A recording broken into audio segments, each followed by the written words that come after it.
The Lampadati Novak is the vehicle we're reviewing today. And this thing has been in my garage for years. At least 4 years now, because I bought it because of the Cayo Perico heist. Because of one of the missions, you could actually see this car parked outside the place that you need to go into and show you something. I'm not entirely sure if it's the pass or the transponder in the Cayo Perico heist. But nonetheless, there's two of them parked outside. You go in, and then just two of these are outside.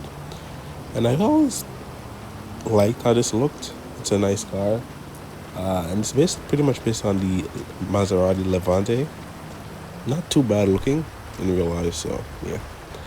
The interior isn't new, but it's definitely a nice fit. It fits the characteristics of this vehicle. And someone took their time with this. As you can see, little details there. But yeah. So we're going to take this thing on a test drive. And side note, disclaimer, whichever way you call it, the suspension does alter how this vehicle performs. As you can see here, it's kind of a bit harsh to turn the vehicle how I want to turn it, and that's due to suspension. I'm pretty much on the low suspension because this is not my preferred SUV for performance. I'm looking strictly to this vehicle for its aesthetic look. And prime example, you would not beat a Taurus or a Rebla GTS. This is the slower of the three, and introducing more into SUVs such as the Cavalcade and the Baller STD that just came out recently. It's just going further and further down the pole or the rankings. So definitely do not look at this vehicle as a performance vehicle for 608,000. For 608,000, it's not too bad. If you really need the performance, I would just save the 100 grand and just get a Taurus. That's pretty much a budget route that you could take. But for those who want one and it's not necessarily looking for something quick to beat other cars or other SUVs, this is definitely the route for you. I do like how the car sounds. Pretty much the same soundtrack as the Rebla GTS. Nice drift there. Let's not try it again.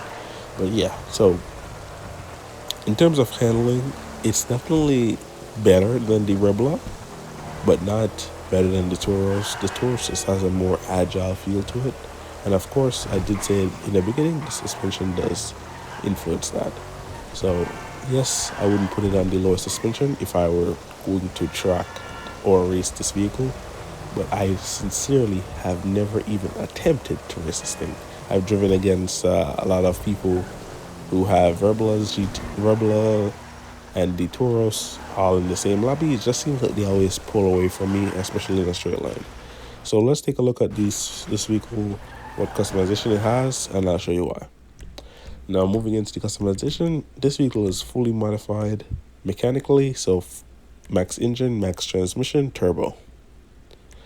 As you can see here, aesthetic wise, that is varied upon who's using it or owning it.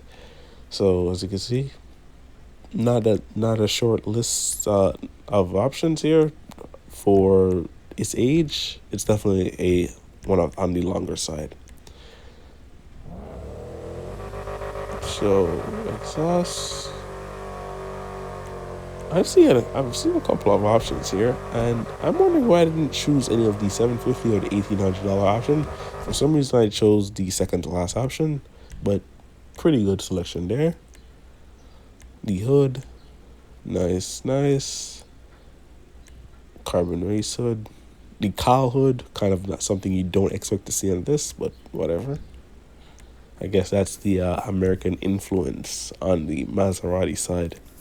But anyway, the liveries, nice Lampadati Racing livery there. Not bad. Sprunk. Nice. Ecola. This is a nice livery. I didn't notice this one. Not bad. So let's see what the secondary color controls. Not bad. That is not bad. Yeah, especially if you put more secondary colored options on the car. Of course, you could get more, but I'm sticking to the red and chrome.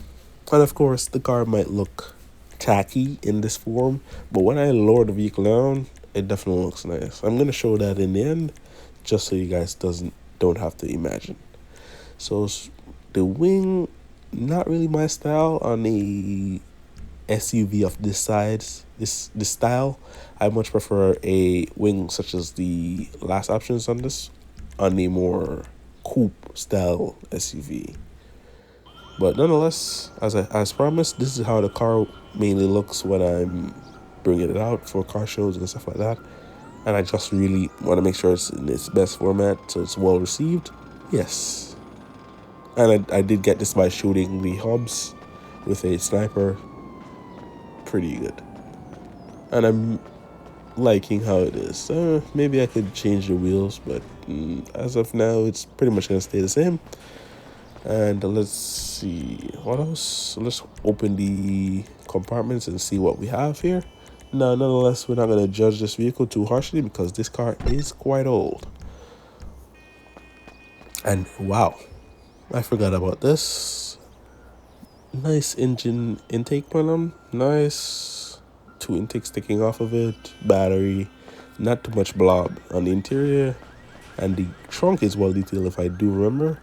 As you can see here, we do have a tray up top, and then we have a bottom compartment in the trunk. Somebody loves this thing at Rockstar, or someone just put in a lot of effort. It's either one of the two. And I really appreciate this vehicle because it's something that we never expected in the update that we got it in. And who really asks for a Maserati Levante to be added in GTA? You know? It's always those cars that really surprise you. This is one of those cars. Nonetheless, I do recommend purchasing it. $608,000 to get you in the door. Then you could do whatever. Thank you guys so much for watching.